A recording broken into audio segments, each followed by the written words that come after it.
Le but de cet atelier, c'est de créer un catalogue de produits, une application web qui permet d'afficher la liste des produits qui sont sur la base. Et en même temps, ça permet d'alimenter la base à travers l'ajout de nouveaux produits. Donc lorsqu'on dit un produit c'est un code, c'est un nom et un prix. Donc la première des choses, il faudrait créer un projet web, puisqu'on va consulter à partir d'une interface web. Donc on va commencer par créer une application web. Une application qui va contenir à la fois des servlets, des pages GSP, et on va essayer de faire le mapping de la classe produit à travers le framework Hibernate. Donc on va essayer d'appeler le projet, on va l'appeler catalogue produit. Donc lorsqu'on va créer le projet, on a le choix de définir comme quoi on va travailler avec tel framework. Donc on peut dès le départ cocher qu'on va travailler avec le framework Hibernate, comme on peut ne pas le définir dès le départ et ajouter son fichier .jar dans le dossier librairie. Donc là on va cocher comme quoi on va utiliser Hibernate. Donc là il faudrait configurer la base de données. Donc lorsqu'on va configurer ici directement la base de données, donc directement il va créer un fichier de configuration. Donc lorsqu'on va spécifier qu'on va travailler par exemple avec PostgreSQL, donc là on a créé une base, bon on n'a pas encore créé de base, on va supposer qu'on va créer une nouvelle base, mais on va juste créer la base. On va créer une base qui est vide, ça veut dire on va confier à Hibernate la tâche de créer les différentes tables. Donc une fois il va créer la base, on va essayer de se connecter à cette base à partir de l'interface de configuration d'Hibernate afin qu'il puisse se connecter à cette base. Donc là, c'est en localhost, donc on va garder les mêmes informations, on va taper le mot de passe et on va spécifier le nom de la base à laquelle on souhaite se connecter. On peut même tester la connexion pour voir est-ce que ça va passer ou pas. Voilà, donc il a réussi à se connecter. Donc on peut même ajouter des informations sur le schéma public ou autre. Donc là, on va cliquer directement sur Finish et on va construire le projet. Donc là, il est en train de créer le projet et en même temps, on va y retrouver le fichier de configuration. Donc le fichier de configuration, c'est un fichier avec l'extension .xml. Bon, pour les conventions du choix des noms, donc on choisit le nom comme étant hibernate.cfg en référence à la configuration et à l'intérieur duquel donc on peut ajouter toutes les balises qui permettent de modifier les propriétés. Donc là, il a créé une page d'accueil, une page index.html, mais de toute façon, on ne va pas la garder parce que dorénavant, le point de départ ou bien le point d'entrée d'un projet, ça devrait être une servlette et non pas une page. Bon, même pas une page GSP. Donc là, il faut travailler avec une servlette d'accueil. Donc là, il a réussi à créer le fichier de configuration. Donc toutes les propriétés qu'on a modifiées, on les retrouve dans ces balises. On a modifié, donc on a spécifié qu'on va travailler avec le PostgreSQL. Donc là, il a spécifié le dialecte. Il a spécifié le driver. Bon, on parle même du driver, donc il ne faut pas oublier de l'ajouter. Donc il faut l'ajouter dans la librairie. Donc on a coché qu'on va travailler avec Hibernate. Donc là, ajouter le code source d'Hibernate. Mais nous, il faudrait qu'on ajoute le driver de PostgreSQL. Donc c'est ce qu'on va faire.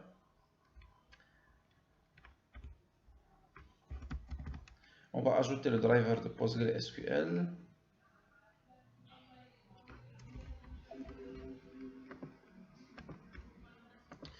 Ensuite, donc on avait défini l'URL. On a spécifié qu'on va travailler avec PostgreSQL en localhost sur le port 5432 et le nom de la base, on l'avait spécifié. On avait spécifié l'utilisateur et le mot de passe. Donc c'est la raison pour laquelle il a ajouté toutes ces informations. Comme on peut modifier les autres informations? Bon, ici sur NetBeans, vous avez le choix entre travailler avec le code ou bien directement dans le design, toutes les propriétés, on peut les modifier. Par exemple, si on veut ajouter d'autres informations, donc il suffit de cliquer sur ajouter une propriété et spécifier sa valeur. Par exemple, si on veut ajouter d'autres propriétés, puisqu'on a dit que la base de données, on ne va pas la créer nous-mêmes, mais plutôt les tables de la base de données, on ne va pas les créer, mais on va confier à Hibernate la tâche de le faire. Donc là, il faut ajouter une certaine propriété, donc c'est la propriété hbm2ddl.auto. Et il faudrait sa valeur, il faut choisir entre validate, update, create et drop.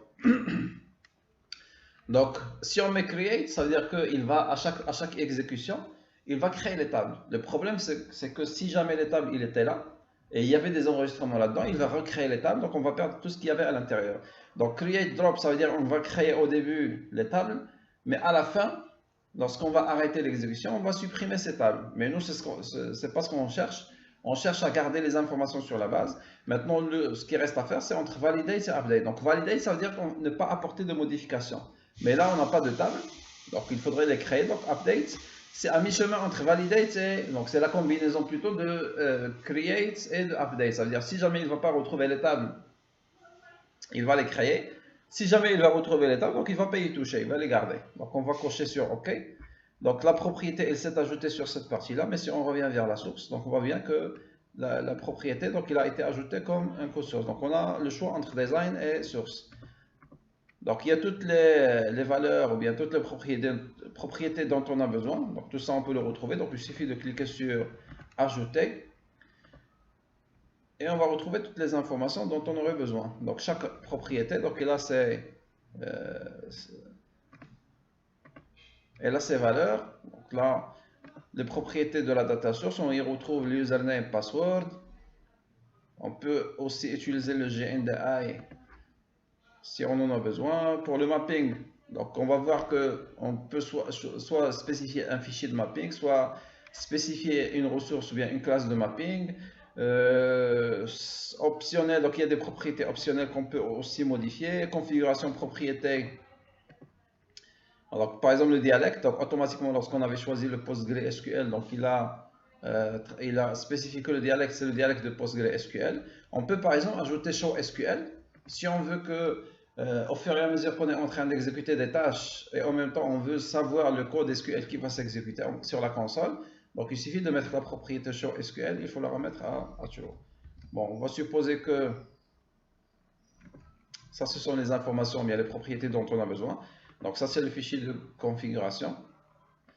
Donc maintenant, on va essayer d'organiser le projet. Donc la première des choses, on a dit qu'on n'a plus besoin d'une page index.html, mais on va plutôt ajouter un dossier dans lequel on va ajouter toutes les vues. Donc on va ajouter un dossier, je vais l'appeler vue, à l'intérieur duquel, donc je vais créer une première page. On va supposer que c'est la première page qui va s'exécuter. Mais là, on va dire que c'est une page GSP et non pas une page HTML. Parce qu'il y a une partie dynamique et il y a aussi une partie statique.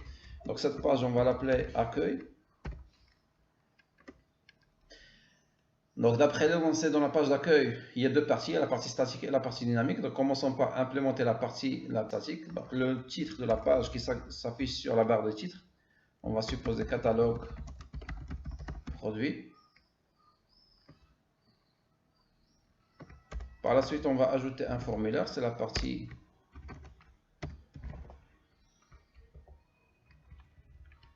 statique. Bon, à l'intérieur de ce formulaire, donc on va ajouter, bon déjà pour l'action et la méthode.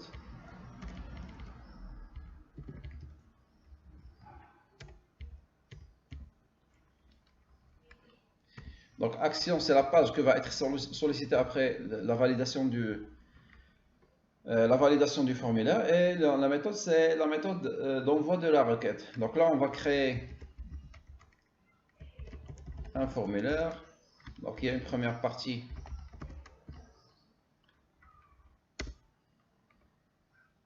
c'est du texte, name. On va l'appeler text code. Et on va refaire la même chose pour les autres. Donc on a besoin du nom du produit et aussi de son prix. Bon, pour ne pas avoir tous les éléments qui sont alignés, donc on va ajouter des retours à la ligne.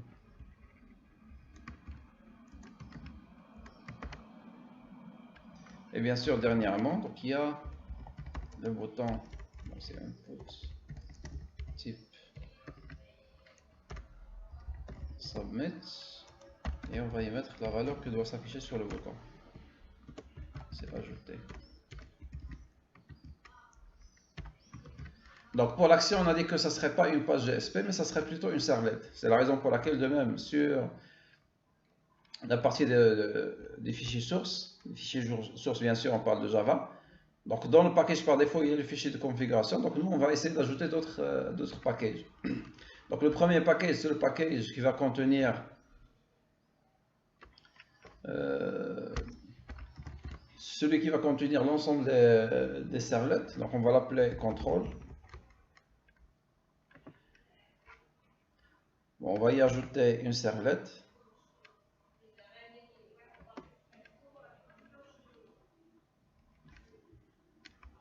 Donc on va l'appeler par exemple servlet accueil.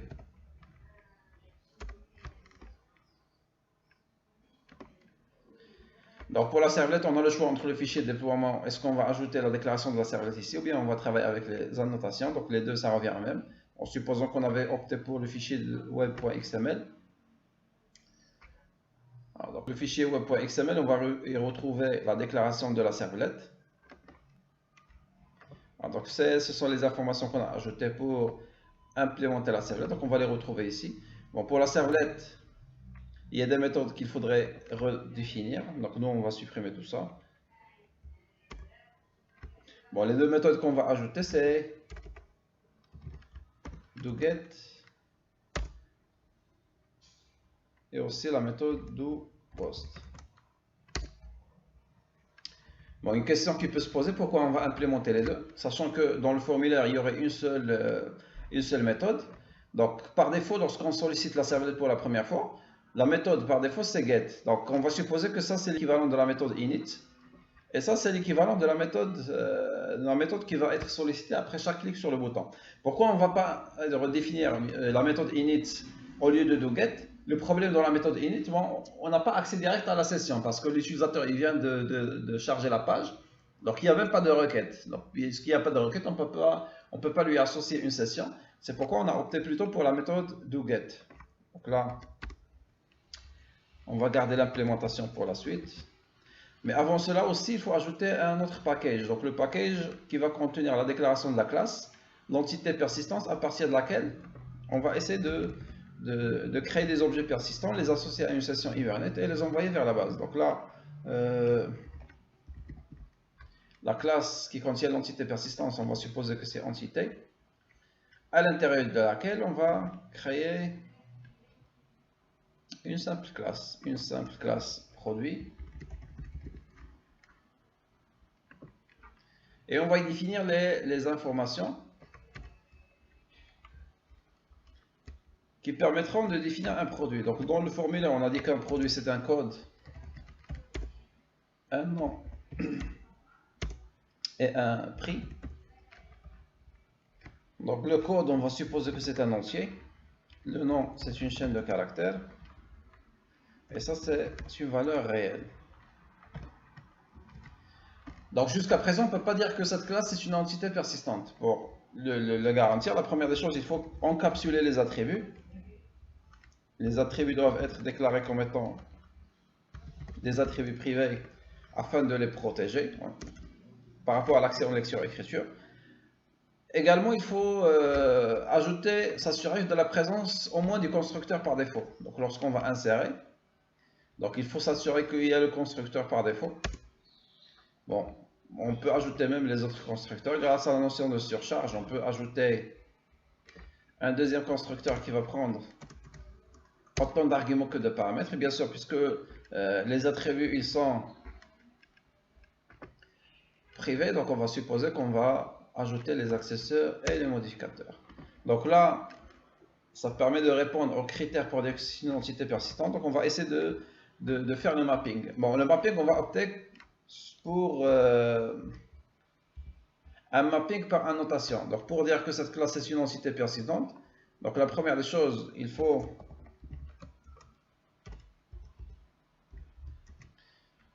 importer entity extrusion de JavaX persistant. Il faut également spécifier l'identifiant. On va supposer que le code, c'est lui qui va jouer le rôle d'identifiant de l'objet et qui va jouer le rôle de la clé primaire du côté de la table. Bon, là, on peut même ajouter le nom de la table.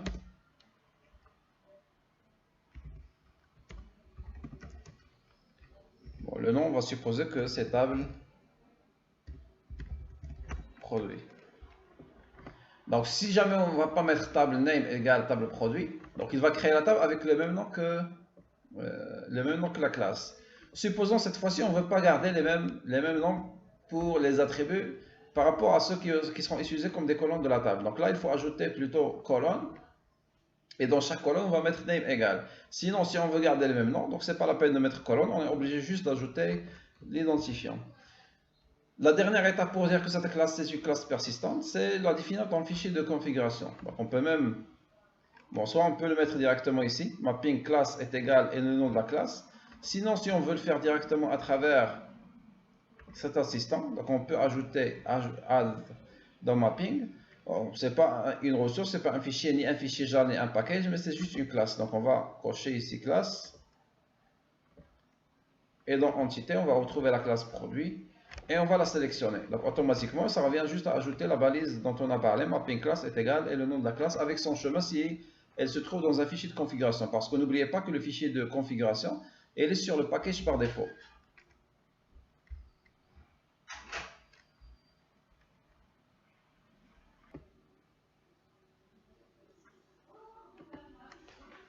Donc une fois on a défini la classe persistante, et on a défini comme quoi c'est une classe de mapping, donc là on peut ajouter les autres informations, bien plutôt les autres classes et les autres packages qui permettront d'établir la connexion à la base.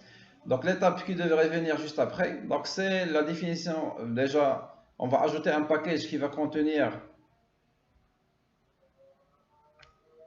donc ça va contenir la classe qui va établir la connexion. Donc là on va l'appeler utilitaire. Donc à l'intérieur de ce package utilitaire, donc on va déclarer une classe. On va l'appeler Hibernate utilitaire. Donc cette classe, c'est une classe singleton. Donc c'est quoi une classe singleton? Ça veut dire que il faut déclarer un seul objet à l'intérieur. C'est un objet qui serait un objet statique, un objet de classe. Et toutes les instances qui ont accès à cet objet, il faudrait assurer qu'ils vont accéder au même objet. Si jamais l'objet il est nul, c'est-à-dire il n'a pas encore été créé par quelqu'un d'autre, on va le créer pour la première fois. Sinon, si cet objet il est déjà créé et instancié, on va juste le récupérer. Donc la première des choses, comme vous savez pour la connexion avec le framework Hibernate, ça revient à déclarer une session. Pour déclarer une session, donc il faudrait créer ce qu'on appelle le session factory. Donc la première des choses, on va déclarer un attribut de classe. On va l'appeler, bon, déjà c'est de type session factory. On va l'appeler créateur de session. Donc là on va importer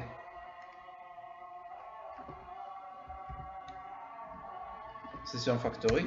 Donc là, ce que vous voulez importer, bon, c'est pas le cas pour session factory, mais pour d'autres, par exemple pour la session, pour transaction, pour configuration, il faudrait s'assurer qu'il s'agit de celui qui se trouve dans org.hibernate pour ne pas avoir de confusion avec d'autres classes.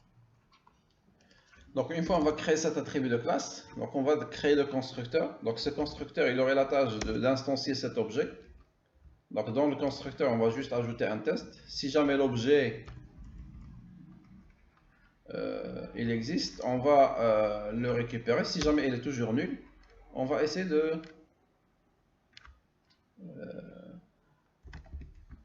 l'instancier. Donc la première des choses, ce sont des instructions qui peuvent déclencher des exceptions. Donc là, il faudrait juste mettre créateur session, l'attribut de classe qu'on a instancié. Et donc on va charger le fichier de configuration new annotation configuration.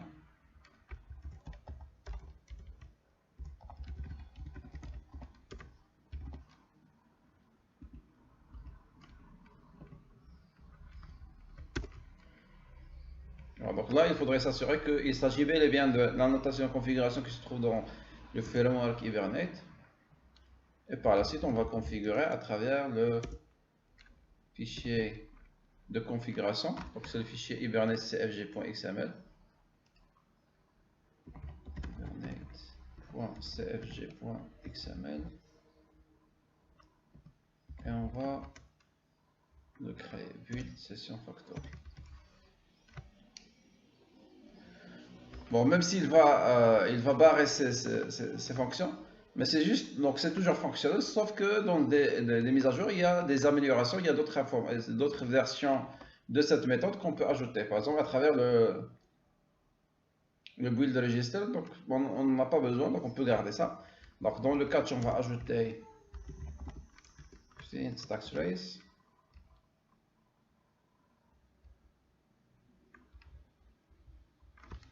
Et on va ajouter un accesseur de l'attribut de classe. Donc on va ajouter le getter de la session.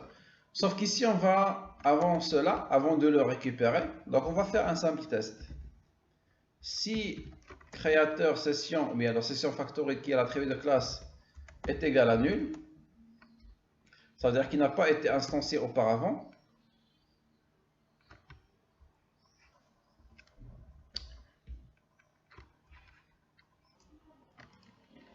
bon, on peut même ne pas avoir même de ça. On peut fusionner directement, on va mettre si jamais est égal à nul. On va créer la session factory et on va la retourner. Donc là, l'étape qui devrait venir juste après. Donc là, on a essayé de configurer la classe persistante. On a ajouté le mapping à travers la classe. Donc là, il faut revenir, bon déjà avant de revenir vers la servlette. Donc on va essayer d'ajouter d'autres packages. Donc le package, il y a déjà un package pour les services, les méthodes dont on aurait besoin pour interroger la base. Donc on va ajouter deux packages. Donc on va ajouter le premier package, on va l'appeler service. Un deuxième package, donc on va l'appeler DAO, dans lequel on va implémenter l'interface qui permet de définir les méthodes dont on aurait besoin. Donc on va ajouter une certaine interface, Java Interface, on va l'appeler interface DAO, et à l'intérieur de laquelle on va essayer de définir quelles sont les méthodes que devrait implémenter chaque service, ou bien chaque classe dans le package service.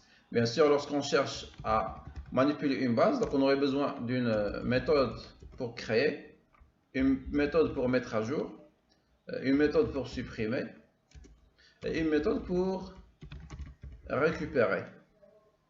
Il y a aussi une méthode dont on a besoin, c'est récupérer tous les objets qui sont dans une table. Donc ça, ce sont des méthodes. Donc pour créer ça, on va supposer qu'on va répondre par un booléen. De même pour update. De même pour delete. C'est-à-dire à chaque fois qu'on va solliciter ces trois méthodes, on ne s'attend pas à quelque chose, on s'attend juste à un booléen qui va nous permettre de savoir est-ce qu'il a ajouté, est-ce qu'il a modifié, est-ce qu'il a supprimé l'objet. Donc pour ajouter un objet.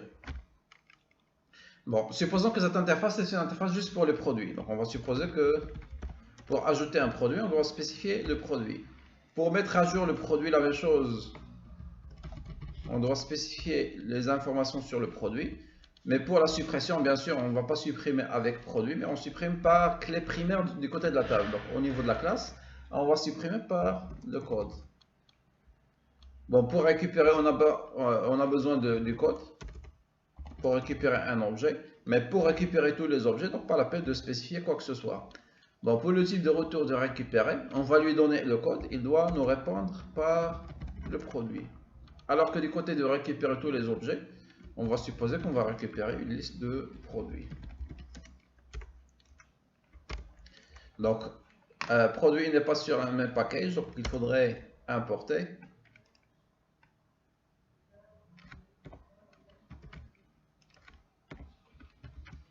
Donc, pourquoi on avait défini une interface? Donc cette interface, il faudrait la définir de telle sorte à ce que lorsqu'on va ajouter une classe service, par exemple une service pour une classe, on va l'appeler produit service. Donc cette classe produit service, normalement on va dire qu'il va implémenter cette interface. Donc là,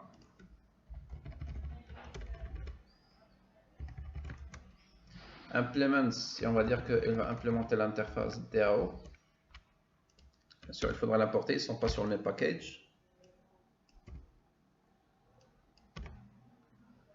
Donc une fois on va dire qu'il va implémenter l'interface, on est obligé de définir toutes les méthodes. Donc ça permet ça permet à l'utilisateur, on va lui obliger de définir toutes ces méthodes-là. Donc là, il faudrait juste implémenter toutes ces méthodes abstraites et on va retrouver ces différentes méthodes. Ça veut dire la méthode create, la méthode update, la méthode pour suppression, la méthode pour récupérer un produit, ou bien la méthode pour récupérer tous les produits. Donc commençons par la méthode create. Normalement pour créer, ça revient à créer un objet, plutôt prendre ce produit-là, l'associer à une session. Mais avant de pouvoir l'associer à la session, bien sûr, il faudrait définir, il faut récupérer la session factory. Donc c'est là que va se manifester, bon, on va mettre un try catch, parce qu'on va retrouver plusieurs méthodes qui sont susceptibles de déclencher les exceptions. Donc là, on va premièrement, on va déclarer une session.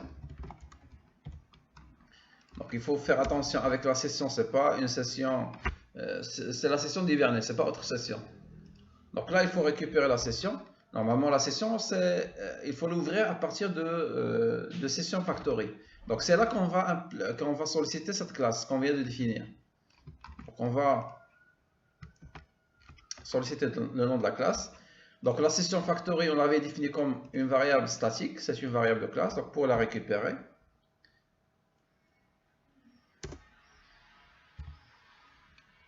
on va solliciter l'accesseur et on va faire open session.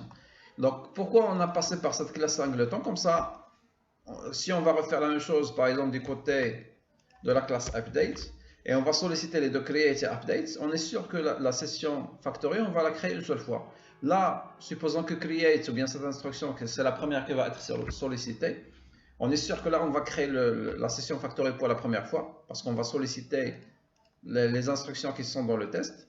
Mais si jamais la session, la session factory elle a été déjà créée, donc on va juste la récupérer dans la deuxième partie. Donc c'est le rôle de la classe singleton, bien du patron de conception singleton. Bon, supposons qu'on va travailler avec une transaction. Donc on va associer la transaction à la session. S.begin transaction. Et par la suite, pour sauvegarder le produit P, il faut juste l'associer à la session. Pour faire l'association entre le produit P et la session, sachant que le produit, c'est un objet de la classe produit qui est une classe persistante et qu'on a fait le mapping avec une table produit. Donc ça revient à associer cet objet à la session et on va retrouver toutes les propriétés de cet objet, les attributs. On va les retrouver dans la table qui se trouve dans la base. Donc pour le faire, il faut juste solliciter la méthode save. Donc save P et par la suite on va faire un commit sur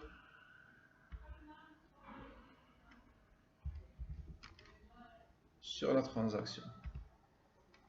Bon, il faudrait importer de même transaction et la même chose, il faut importer transaction qui se trouve dans org.hibernate. Donc toujours on va mettre un print stack trace. Là, il faut retourner un booléen. Donc, on va supposer que si jamais on va faire un commit sur la transaction, on va retourner un true. Sinon, si on ne va pas le faire, ici, à la fin, on peut retourner un false.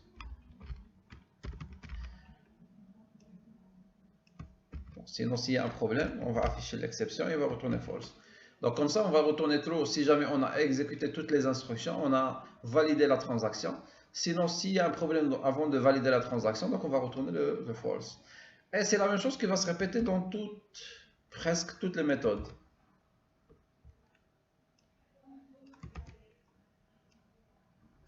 La seule différence, c'est que au lieu de solliciter la méthode save dans la méthode qui permet de mettre à jour, on va plutôt solliciter la méthode update. Pour la suppression, donc de même pour la suppression, donc là, on va supprimer par identifiant. Donc il faut delete et on va lui donner le code.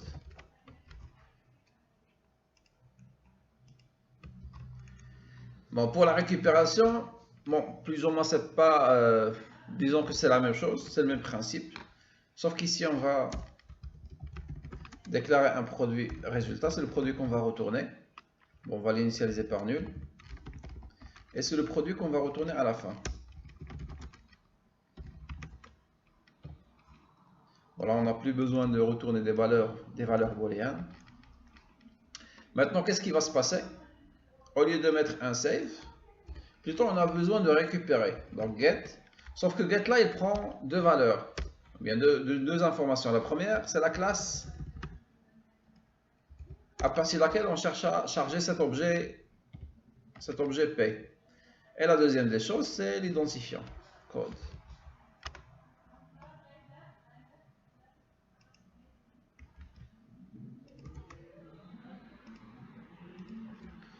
Résultat égal.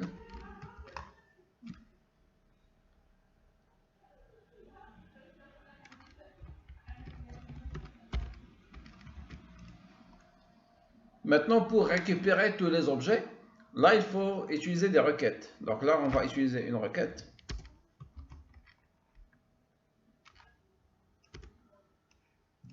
Donc de même, on va instancier une liste de produits. Liste prod.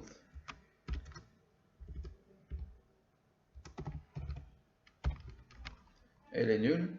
Mais là, il faudrait list prod est égal. Donc là, on va travailler avec le code. Bon, on a le choix entre le code SQL. Donc si on veut travailler avec le SQL, donc il faut créer une requête SQL query. Bien sûr, la requête SQL, c'est select étoile from. Et il faudrait savoir récupérer le nom de la table. Bon, from table produit. Point list. Pour récupérer le résultat sous forme d'une liste. Mais normalement, donc ça c'est la requête SQL. Mais là, c'est comme si on travaille avec les classes, mais à la fin, on revient vers le SQL. C'est-à-dire que toute la démarche qu'on avait suivie pour faire le mapping de la classe, on l'a pas utilisé. Donc là, on ne va pas utiliser le SQL, mais on va plutôt utiliser le HQL. HQL, on a dit que c'est un langage de requête pour c'est un langage de requête orienté objet. Donc là, c'est pas create SQL query, mais c'est juste create query. Et là, on va travailler avec le HQL. Donc déjà pour HQL, il n'y a pas de select. Parce que dans SQL, on a le choix de récupérer tout l'objet, ou bien toute la ligne de la table, ou bien récupérer juste des colonnes de cette ligne.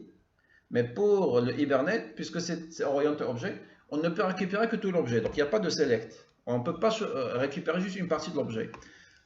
La deuxième des choses, c'est que from, on va la garder. Sauf qu'on ne va pas spécifier le nom de la table, mais puisque HQL il est orienté objet, donc on doit spécifier le nom de la classe. Donc là, on va mettre from produit. Donc ça, c'est la requête HQL, Hibernate Query Language. Et à la fin, on va retourner la liste des produits. Voilà, donc on a réussi à implémenter toutes ces méthodes-là. Bon, juste une chose, l'interface, on l'avait définie pour un produit. Supposons que dans la deuxième partie, on aurait besoin d'ajouter des clients. On peut ajouter une autre interface pour les clients, mais on va retrouver les mêmes informations, les mêmes signatures des méthodes abstraites. Donc, pour ne pas avoir à multiplier toutes les interfaces, sachant que c'est le même contenu, donc on va utiliser une méthode, ou bien une interface générique. C'est-à-dire, on va travailler avec un type générique T. Comme ça, on peut utiliser ces différentes méthodes pour différents produits, pour différentes classes, pour des produits, des factures, des clients, des commandes. Donc tout ça, on va l'utiliser avec la même interface. Et donc lorsqu'on va implémenter l'interface, il faut juste spécifier qu'on va travailler avec l'interface de produit. C'est-à-dire qu'il va prendre le T, il va le remplacer par le type produit. Et comme si on travaille avec une version, à chaque fois qu'il va retrouver le T, il va le remplacer par produit. Donc ça permet de profiter de la généricité. Donc ça, c'est un terme qu'on a utilisé auparavant. La généricité, ça permet de créer un code qui est dynamique, un code qui ne dépend pas d'un type.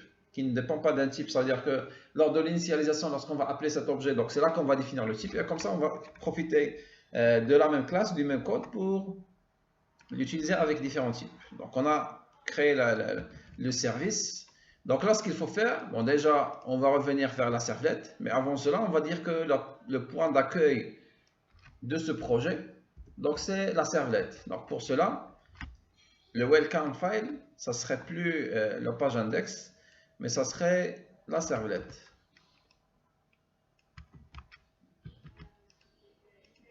Voilà, donc lorsqu'on va exécuter pour la première fois, qu'est-ce qui va se passer? Donc il va chercher dans le fichier web.xml la page d'accueil. Il va trouver que c'est le nom de la servlette. Donc directement, il va se retrouver sur cette classe-là. Donc dans la classe, on a implémenté le doGet et le doPost. On a dit que dans un premier temps, lorsqu'on va charger la page pour la première fois, ou bien le projet pour la première fois, lorsqu'on va l'exécuter, il va exécuter la méthode doGet. Mais à chaque fois qu'on va cliquer sur le formulaire, sur le bouton, il va se retrouver sur la méthode doPost. Donc maintenant pour doGet, par exemple, lorsqu'on va charger la page pour la première fois, on va supposer que on a besoin de récupérer tous les produits afin de pouvoir les afficher sur la page. Donc là, on va solliciter la classe produit service, principalement la méthode qu'on vient d'implémenter, la méthode de récupérer all.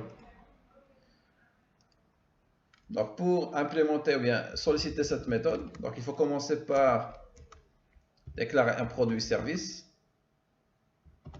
est égal à new produit service et on va solliciter la méthode récupérer PS plutôt récupérer all et le résultat on va le mettre dans une liste de produits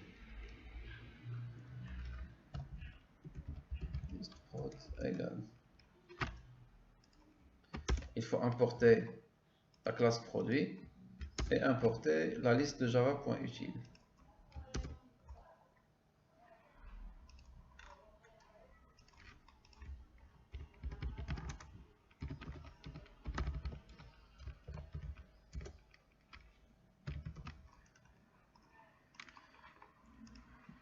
Maintenant, le problème qui se pose, c'est que cette liste, on va la récupérer dans la servlette, mais on a besoin de l'afficher sur la page accueil. Donc, pour échanger cette information entre les deux, voire même dans d'autres pages, donc on va solliciter la session. Bon, on ne parle pas de la session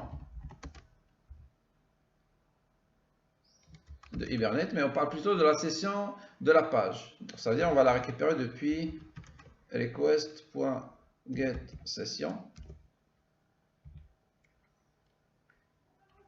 Donc là, on parle de HTTP session.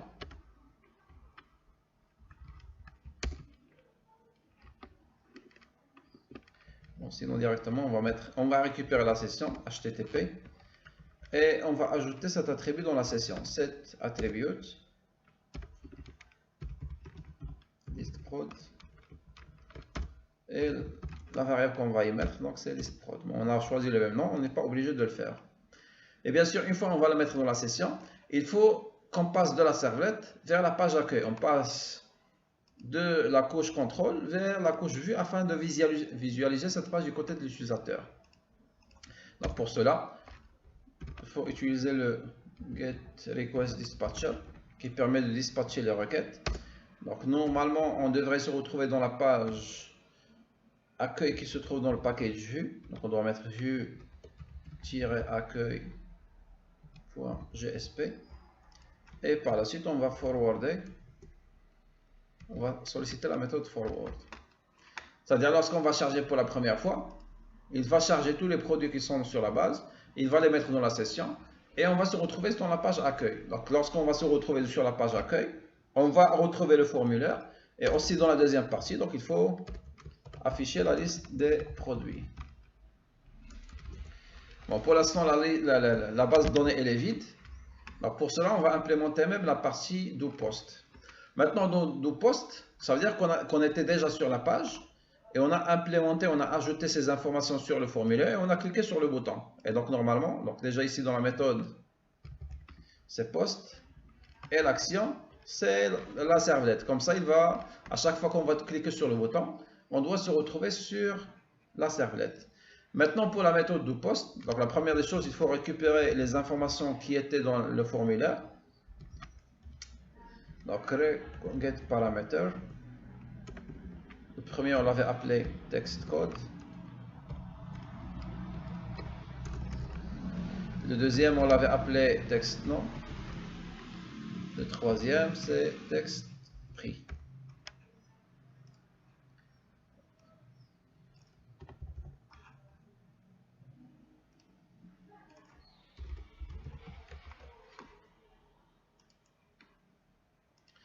Donc pour le code, il faudrait, donc tout ce qu'on récupère d'un champ de texte, c'est du texte, c'est une chaîne de caractères.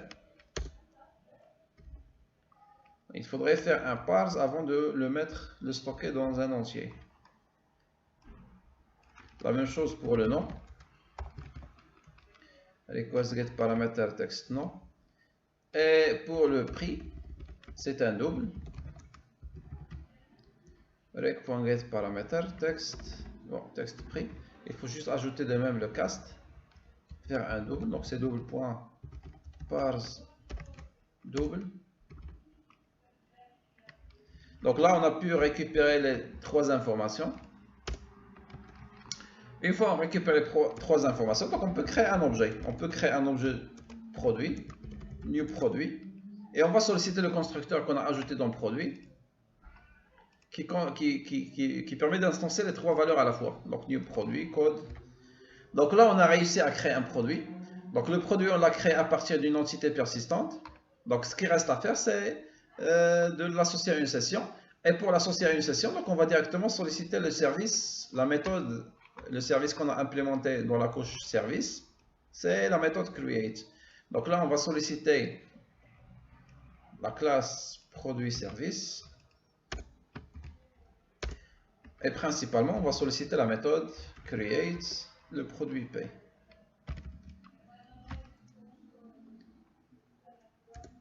Et bien sûr, ça doit nous ramener vers la page accueil.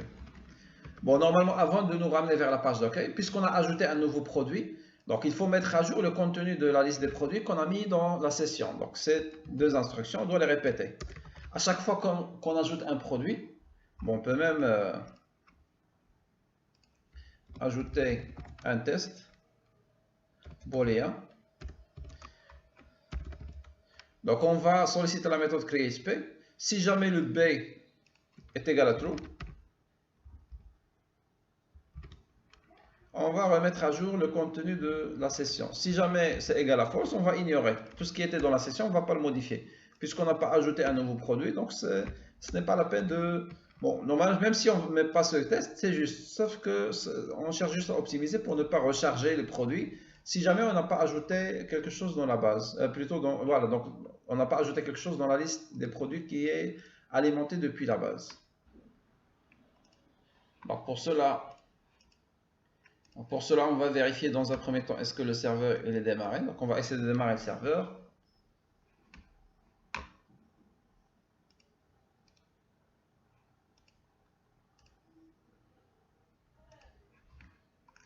Donc le serveur il est en cours de démarrage.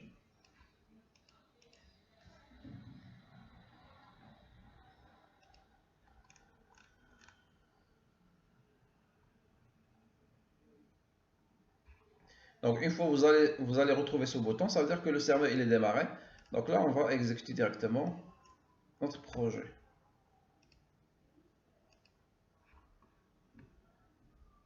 Donc il est en train de déployer le serveur, ou plutôt le projet catalogue produit sur le chemin du serveur. Il y a le dossier qui contient l'ensemble des projets qui sont déployés dans le serveur. Et une fois il va terminer le déploiement, donc on doit retrouver... Bon, on va retrouver la page d'accueil, mais il a commencé par solliciter la servlette avant de nous envoyer vers la page d'accueil.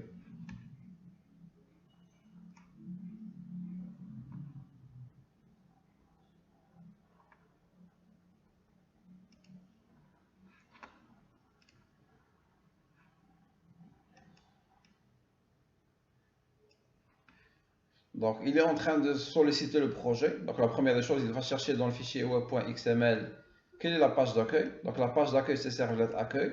Donc, directement, il va se retrouver sur la servlette. Dans la servlette, on n'a pas redéfini la méthode init, mais on a plutôt redéfini la méthode doGet. Donc, directement, il va exécuter ce qui est dans doGet.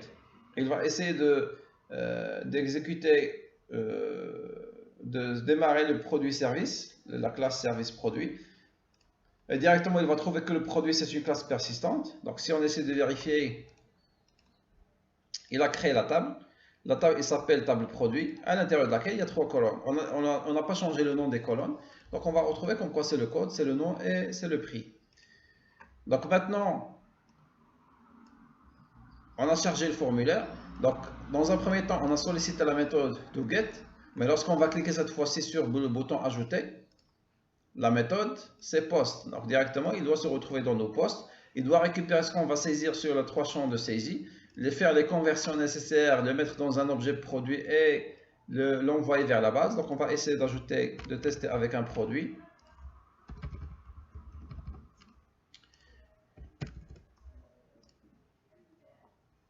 Bon, on n'a pas de résultat parce qu'on n'a pas ajouté la liste des produits, on n'a pas ajouté la partie dynamique. Donc ça c'est la partie statique, ça c'est la partie dynamique, on ne l'a pas encore implémenté. Mais on va essayer de vérifier directement à partir de la table. Voilà, donc il les a ajoutés dans la table. Donc ce qui va nous rester à faire, c'est la partie affichage, la partie dynamique dans la page accueil. Maintenant pour la partie dynamique qu'on doit retrouver dans la page GSP. Donc on va essayer de la faire premièrement avec du Java. Et dans un deuxième temps, on va essayer de le faire à travers la bibliothèque GSTL. Donc normalement, la servlette, qu'est-ce qu'elle fait?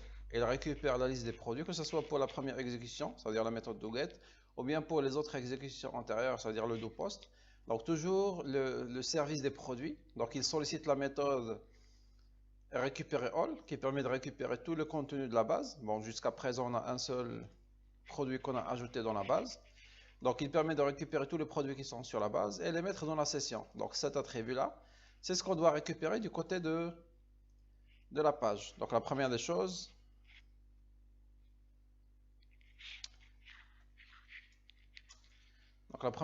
on doit récupérer cet attribut depuis la session. Donc, cet attribut, c'est une liste de produits. On va l'appeler liste prod est égal. Et là, il faudrait le récupérer depuis request.getAttribute. Bien sûr, tout ce qu'on récupère de la session, c'est de type object. Donc, il faut ajouter une opération de cast.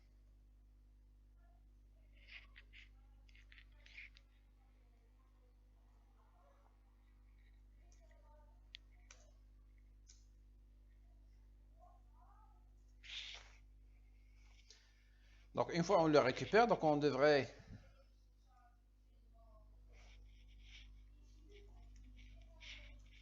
donc on va retrouver, on a besoin d'une boucle qui va parcourir cette liste jusqu'à la dimension de la liste et plus.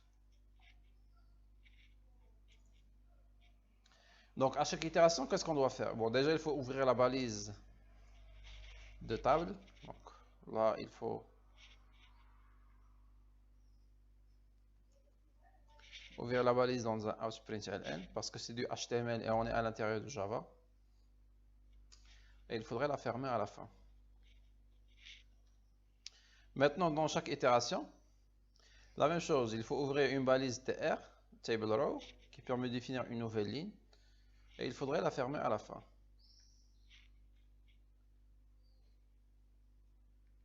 Et la même chose pour ajouter des TD, des table data. Donc on a besoin de 3 ouvertures de table data et 3 fermetures. Et entre chaque balise ouvrante et fermante TD, donc il faut spécifier ce qu'on cherche à afficher à l'intérieur de cette colonne, ou bien de cette cellule.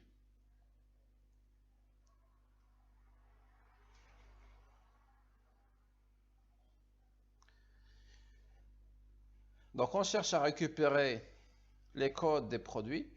Donc à chaque itération, on va récupérer le produit qui se trouve dans la i position, on va l'appeler P, est égal à list prod.get, celui qui se trouve dans la position i. Et donc là, on doit afficher p.getCode, p.getNom, et dernièrement, on va afficher p.getNom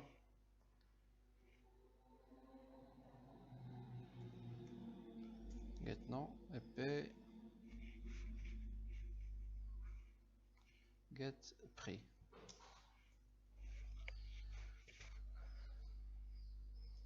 Ah, donc normalement, lorsqu'on va recharger, alors dès le départ, il devrait solliciter la méthode doGet.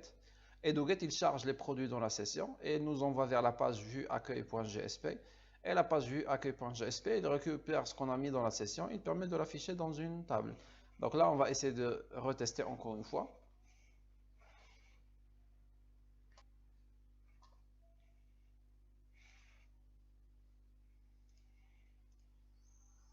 Donc il y a une erreur qui s'est produite, donc on va essayer de voir quelle est cette erreur.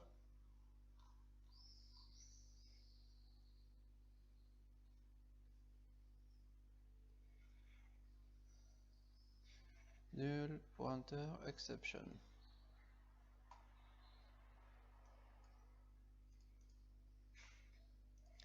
Donc on va essayer de vérifier du côté.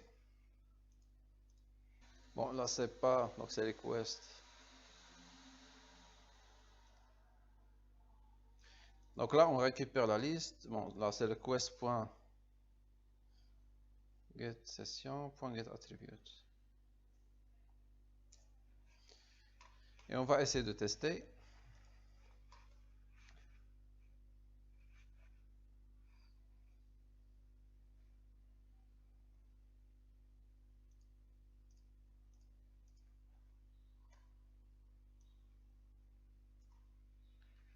Alors, donc ça a permis d'afficher. Bon là il a affiché ce qui est dans la base, sauf que on n'a pas mis table border. Comme ça on va afficher les bordures du tableau. Voilà, ça permet d'afficher le contenu. Donc à chaque fois qu'on va ajouter quelque chose,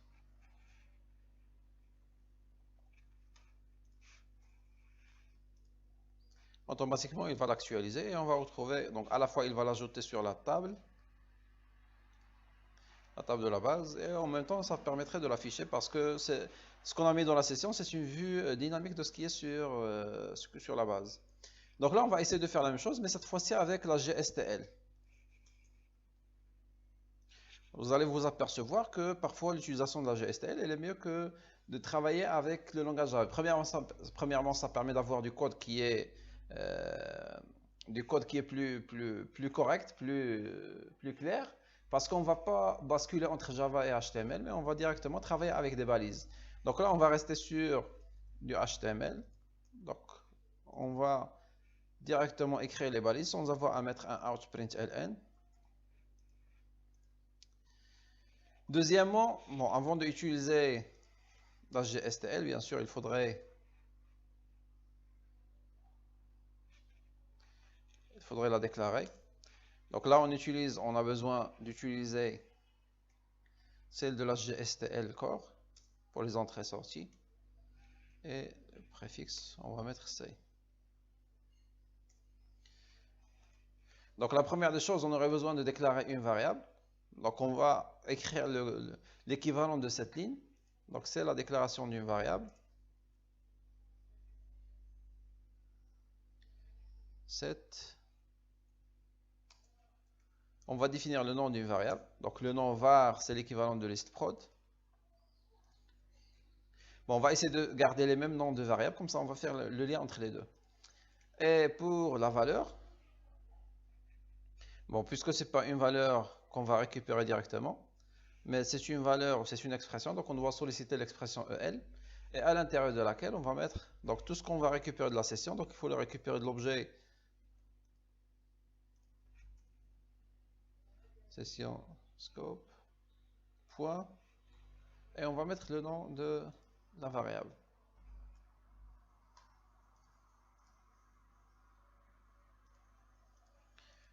Donc il va charger la variable qui s'appelle listProd dans la session, il va le mettre dans cette variable. Donc pas besoin de mettre des castes. Donc directement cet objet, on va le récupérer et mettre dans cette variable. Maintenant, à l'intérieur, donc il était question de faire des TR, TD avec des boucles. Donc déjà pour la boucle, donc il y a le for each.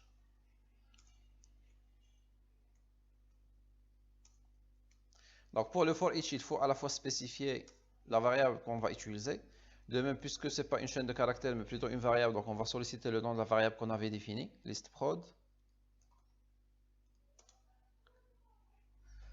Et à chaque itération, donc on va supposer qu'on va le mettre dans une variable P. On va fermer le for each.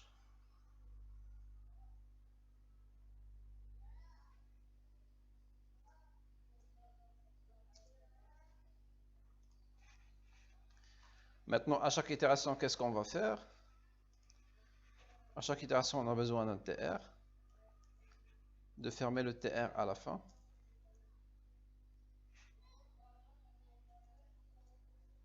Et on a besoin d'autant de TD que de colonnes. Donc on a besoin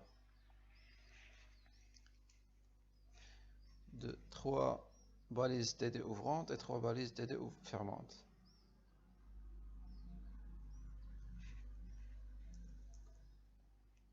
Maintenant, dans chaque itération, qu'est-ce qu'on va faire?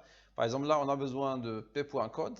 Donc, c'est la variable p, le code de la variable p. Donc, directement, on va solliciter la méthode de sortie out, dont la valeur, c'est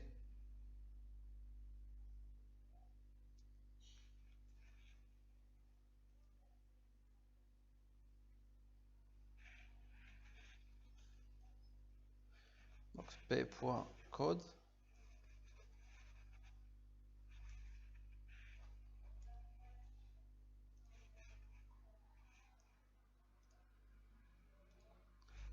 Accolade, c'est les doubles codes plutôt, c'est à l'extérieur. Et on va refaire la même chose. Donc on a dit que pour récupérer un attribut d'un objet, il suffit de mettre, soit c'est un accès par, bon, c'est point, un accès par l'opérateur point, sinon c'est comme des tableaux associatifs, donc on peut accéder directement à travers les crochets. Donc ça c'est p.nom, et ça c'est p.prix. Voilà, donc l'équivalent avec la GSTL, lorsqu'on va exécuter, ça devrait être la même chose.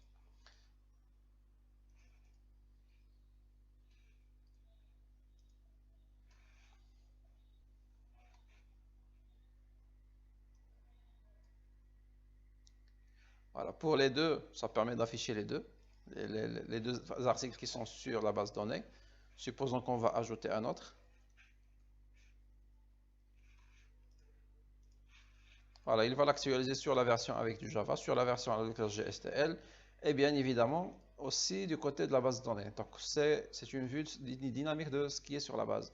Maintenant, le résultat c'est le même, mais pour avoir un code qui est propre, on va supposer qu'on ne va plus garder les requêtes des instructions Java à l'intérieur de la page GSTL, on va plutôt de la page GSP. Si jamais on a besoin de traitement, donc on peut solliciter la bibliothèque GSTL avec autant de balises prédéfinies qui permettent de faire des traitements qui sont assez complexes. Ça veut dire que dans la page GSP, en utilisant juste les balises, on peut ne pas travailler avec juste des opérations d'affichage, par exemple la partie statique.